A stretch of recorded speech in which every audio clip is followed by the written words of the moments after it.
It's your friendly neighborhood Bibliothecary Morgan here. We're continuing our read-through of the in-game Codex entries for the first 3 Dragon Age games, and today we're going to be reading about the Elves, as written by Brother Genitivi in his work In Pursuit of Knowledge, The Travels of a Chantry Scholar. So, without further ado, grab your cuppa, make yourself comfortable, and let's start reading. Elves, by Brother Genitivi, In Pursuit of Knowledge, The Travels of a Chantry Scholar. The Dalish Elves, if neither the Warden or the Inquisitor is of Dalish origin. I took the road north from Valroyo towards Navarro with a merchant caravan. A scant 2 days past the Orlesian border, we were beset by bandits. They struck without warning from the cover of the trees, hammering our wagons with arrows, killing most of the caravan guards instantly.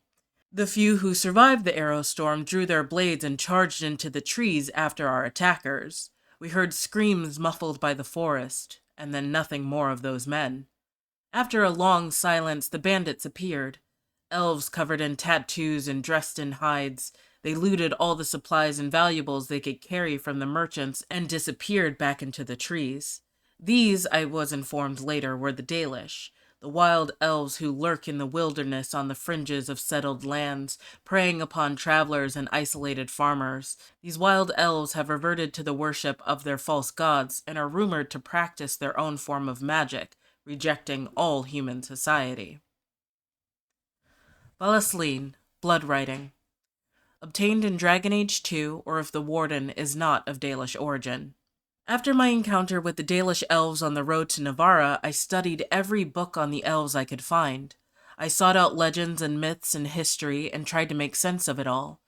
But there is only so much one can learn from books. I knew that in order to truly understand the Dalish, I would have to seek them out, a dreadful idea in hindsight. In my defense, I was young, and also inebriated when the idea popped into my head. Unfortunately, even after I regained some measure of sobriety, the idea still held appeal. It proved remarkably resistant to my attempts to ignore it. I gave in after months of that nagging thought at the back of my head and set out to learn about the Dalish firsthand. I tramped through the forest bordering Orlais for weeks before I finally found, or was found, by a Dalish hunter. I stumbled into one of his traps and suddenly was hanging from a tree with a rope about my ankles. So there I was, defenseless, upside down with my robe over my head, my underclothes on display.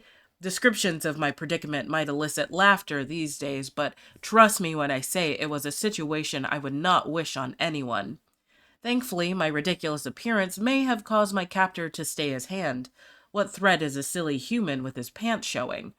And so he sat, made a small fire, and began to skin the deer he had caught. I soon mustered the courage to speak. I tried to assure him that I was not there to harm him, but he laughed at this and replied that if I were there to harm him, I had failed terribly.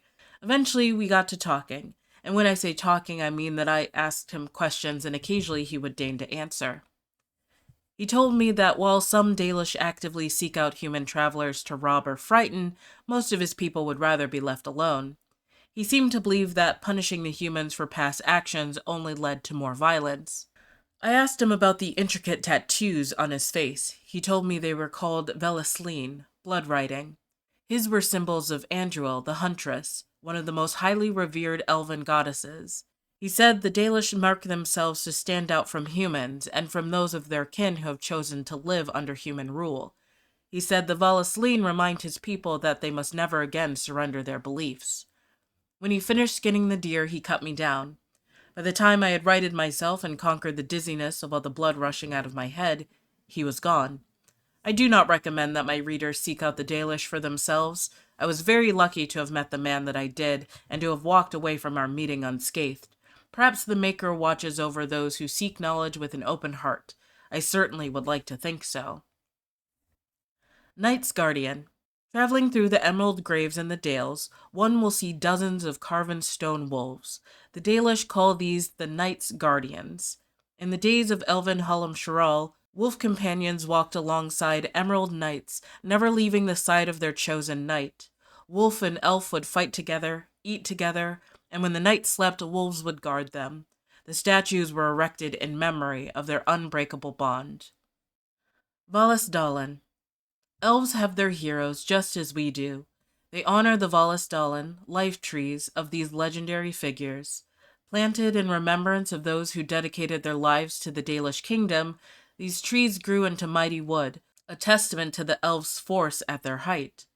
Walk beneath the Valesdalen with reverence. Remember that each of them once had a name. Eravels. The Dalish, who band together in small groups of blood relatives, travel in ornately carved wagons known as Aravel, drawn by large white stags called Hala.